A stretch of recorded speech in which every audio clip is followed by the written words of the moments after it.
করতে হবে। মমতা বন্দ্যোপাধ্যায় কিন্তু প্রথম প্রতিবাদ জানিয়েছিলেন যে না, আমি আধার কার্ড করবো না, কারণ আধার কার্ডের সঙ্গে ব্যাংকের লিঙ্ক থাকবে। ব্যাংকের লিঙ্ক থাকলে আমার টাকা পয়সা কোথায় কি আছে সমস্ত ক্লিক করলে আমার খবর পেয়ে যাবে, আমি করতে দেব না। সেদিন কিন্তু মমতা বন্দ্যোপাধ্যায় ঠিক ছিল।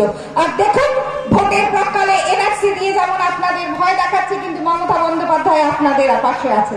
আধার কার্ড ডিঅ্যাক্টিভেশন করতে শুরু করে দিয়েছিল, 400টা বেশি আধার কার্ড ডিঅ্যাক্টিভেশন হয়, 5 জন এমপিকে পাঠিয়েছিল, আমি ছিলাম সেই দলে, সুখেন্দু শেখর রায় আমাদের নেতৃত্ব দিয়েছিলেন। এবং আমি রাজীব কুমার, যিনি নির্বাচন কমিশনার, তাকে বলেছিলাম ঠিক লোকসভা ভোটের আগে আমাদের পশ্চিমবাংলা থেকে আধার কার্ড ডিঅ্যাক্টিভেট করে দিচ্ছে। মানুষের মনে এই ভয় ধরাচ্ছে যে তারা হয়তো আর ব্যাংক থেকে টাকা তুলতে পারবে না, কারণ ব্যাংকের সঙ্গে তাদের লিঙ্ক। তারা ভয় পাচ্ছে যে তাদের ভোটাধিকার থাকবে না, তারা এবার লোকসভা ভোট দিতে পারবে না।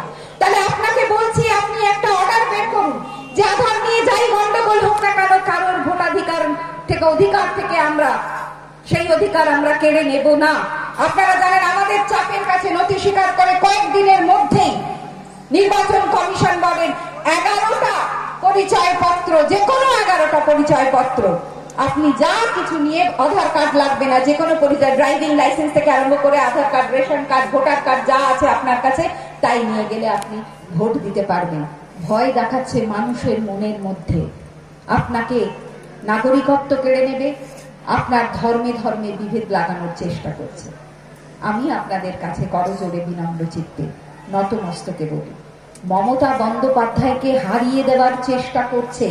5 বার অলরেডি এসে গেছে, আরো কতবার আসবে।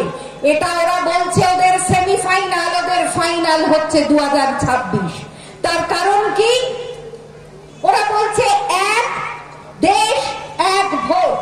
তার কারণ কেন বোঝাচ্ছে না? আমার যদি এক দেশ এক ভোট হয় তাহলে টাকা কম লাগবে, মানছি টাকা কম লাগবে, কিন্তু আপনি বলুন এক দেশ এক ভোট 2029 সালের মধ্যে করবে রামনাথ কোবিন্দ রাষ্ট্রপতি, যিনি এই কমিটির এক ভোট এক দেশ এক ভোটের যে রিপোর্ট অলরেডি রাষ্ট্রপতির কাছে তিনি জমা দিয়ে দিয়েছেন। ঠিক আছে, টাকা কম লাগবে, ভালো কথা, কিন্তু 29 সালে যদি সকল বিধানসভা নির্বাচন আবার হয়, সকল লোকসভা নির্বাচন একসাথে হয়, পৌরসভা গ্রাম পঞ্চায়েতের নির্বাচন একসঙ্গে হলো, আপনি বলুন কোন একটা রাজ্যে, ভালো করে মন দিয়ে শুনুন, কোন একটা রাজ্যে আঞ্চলিক দল হয়তো ক্ষমতায় এসেছে টায়, অর্থাৎ বিরোধী দলের থেকে ধরুন 200টা ভোটের মধ্যে আমার যে সংখ্যাগরিষ্ঠতা 50 বা 52টা পেতে হবে, আমি ঠিক